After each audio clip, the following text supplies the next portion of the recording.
Hey, everybody. Hey. Hey, y'all. Hi, replay people. Welcome to the Midday Moment. I heart each of you. If it's your first time joining us, I'm Dr. Davina Jones, the host of the Midday Moment. Yeah. The Midday Moment, y'all, is the place where we expect great things. Not because we ignore the questions of our day. Not because we ignore the challenges of our day. We expect great things because we embrace that we are fully human and fully divine. And in our fully human selves, y'all, we got stuffs, all right? Out of the heart flows the issues. So we got stuffs in our human self. And yet in our divine selves, we got stuff. All that is in our divine selves heals what's in the human self. Everything in the divine gives peace and joy, restoration, reconciliation to what's in the human self. So we are fully human and fully divine. So the midday moment is designed to help you tap into your divine right here in the middle of the day. And we're not by ourselves. We're part of a larger network called Kingdom. It is our version of New Thought.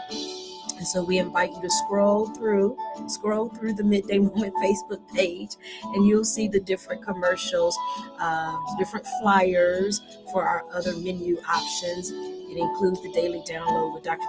Pulley, Tuesday, Thursday prayer with Elder Katrina Johnson-Smith. So you can access any part of this menu whenever your heart's desire, whenever your soul calls for. So right here in the Midday Moment, we do our thing, all right? Come on, OGs. This is your song. Come on, OGs. It's time for the midday moment. Come on, y'all. It's time for the midday moment. It's time for the midday moment. Whoa, it's time. All right, everybody. I'm expecting. Come on. I'm expecting great things. Hey, y'all. Yay. Hi, Margie. Oh, my goodness. I heart you. Hi, Paulette. I'm expecting great things. I'm expecting great things. Now tell me, where are you expecting them? In my life. Yeah. I'm expecting great things in my home. Oh, I'm expecting great things all around me. Background all around. I'm expecting great things. Eyes may not see, but I choose to believe.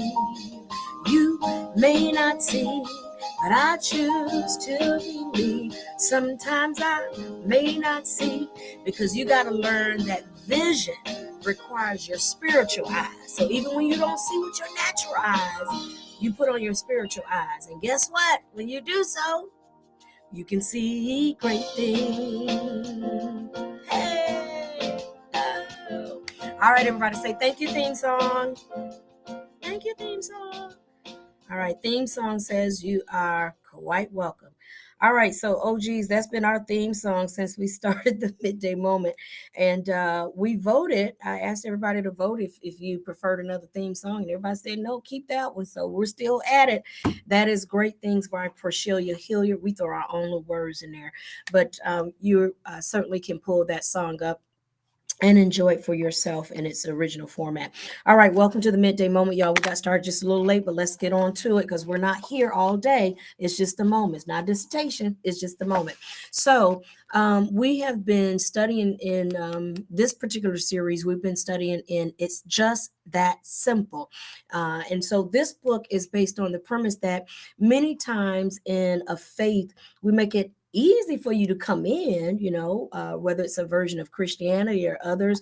Sometimes we make it easy for you to come in, but then we make it real complicated for you to actually experience the faith. And so this book is based on the fact that the faith experience, this version of Christianity called Kingdom, is based on three simple pillars: love God as the spirit of absolute good, learn to love yourself as an offspring and as a manifestation of that spirit of absolute good, and share this love with everyone else. And I've been telling you, because I'm real sensitive to this, so we had this whole conversation last week. In order to practice this, you do sometimes have to work through other definitions of love that you've experienced. Sometimes it's hard for people to say, I love God, because what they've experienced in the name of God is very toxic, it's very traumatic, it hasn't been very kind. And so it takes some working sometimes to actually come into the light of a kind, wonderful, generous spirit of absolute good, and not mean, this whole mean God and so forth that many of us have been introduced to early on. So the spirit of absolute good allows us to journey in our souls to what it means to love God, to love ourselves, and to love everyone. And love doesn't mean that people beat you upside the head.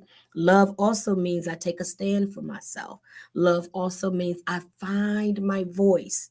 And this week, very, very intimately important for me, is that I'm learning again how to lead and solve and advocate from the standpoint of love. Okay, so I had an experience and I had to tell myself, you ain't got to go gangster just because somebody did wrong. Okay, go back to the place of love. Go back to the place of love. And love will show you yet how to advocate firmly for you and for those that you love and care for. All right, so today in our book, yay, it's just that simple. We're on page 16 and 17. And the focus for this particular section of the book is about your individual worship and your corporate worship. And so normally I have three little Jones jewels to give to you today. To be honest with you, it's been a full morning, y'all. So that's why I got in here a little late. And so I had a chance to kind of look over our readings. But in the place of the Jones jewels today, I'm simply going to encourage you about individual and corporate worship. And so I'll often tell individuals, a lot of times in my individual worship, my individual time of worship, whether that's singing or just giving thanksgiving, or however, when I'm singing, I'm hitting all my perfect notes because it's individual, all right? But the individual worship goes back to something we talk about often. When you have a cup, what goes in that cup, it's for you. What runs out of that cup, it's for us collectively. My individual worship, it's about making sure I put in my cup what I require. Yesterday, we talked about the daily bread. When I worship, yesterday we said we worship because that worship, I think I had B, C, and D. That worship, what did I use? Breathe, I think. Worship is about, oh my goodness, I'm going to go back and listen to yesterday. I think I talked about worship being our breath. That's what I said. Worship reminds us of our breath, and our breath is symbolic of being one with God. All right. And then I gave you C. Worship also, it activates your communion with God. And then D, worship gives you your daily bread. In the place of worship, you're able to leave out of that worship, extend from that worship, your daily bread, being able to make decisions from that experience of being in communion with God. Okay. And so individual worship is important because it takes all of that we just said, your breath, your communion, your daily bread, and it's what allows you as an individual to operate in righteousness, peace, and joy. It is what allows you as an individual to operate so that you experience life and that more abundantly. That's individual worship. That's my cup. And what's in my cup, I must drink. It's for me. And at the same time, what runs out of that cup? My cup runneth over. What runs out of that cup is how we then get a chance to extend and express and share that love. You can't share what you don't have. So it's important to utilize both. Your individual worship, that's for you, honey. Drink your cup, put it in your cup. That corporate worship, the worship that we do together, be it on a Sunday or Wednesday or whatever, we don't fight over here about when you have church, honey. That's for other people. We don't do that. Okay. So whenever you have your corporate time of worship, whenever you have that, that's the overflow. And that overflow is good too, because that overflow, we the Bible says one can put 1,000, but two, 10,000. So that corporate worship, it allows us to magnify, to be exponential about what we are experiencing in terms of our righteousness, our peace, our joy. We get together and we're able to lift the vibration of our atmosphere in our home, on our jobs, in our communities, in this nation. Don't get it twisted. I know it's a lot of stuff going on, but there's some light going on. And the light is what's keeping us. Yes, is what's keeping us and allowing us to continue in this journey that we have here on earth. Thy kingdom come and thy will be done here on earth.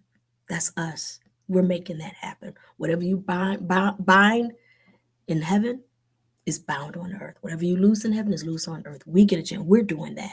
That's us. That's us. That's what we do. What we bind on earth is bound in heaven. What we loose on earth is loose in heaven.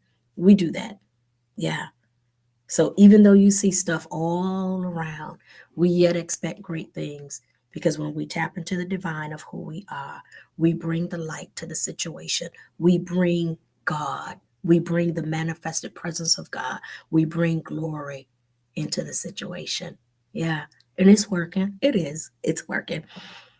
You look at the year of 1222 and the year of 2022. When you compare it in that spectrum, oh yeah, it's working. Yeah, it's working. So be encouraged, everybody. All right, that's it, y'all. It's time for me to go. I gotta go. But I love y'all. Hey, it's so good to see y'all. It's so good to see y'all. All right, take care, everybody. I love you. Go ahead and embrace your individual time of worship, and go ahead and embrace your collective time of worship. All right. We've done 12 minutes today. We did good. We did 12 minutes today. That's really good. All right. I'm gonna let y'all go because I started early and many of you all come on your lunch break. And so I'm sensitive to that. And so go ahead and enjoy the rest of your day, everybody. God bless you. And you know how we finish it. What's the rest? Uh-huh. You got it. And God be you. Take care, everybody.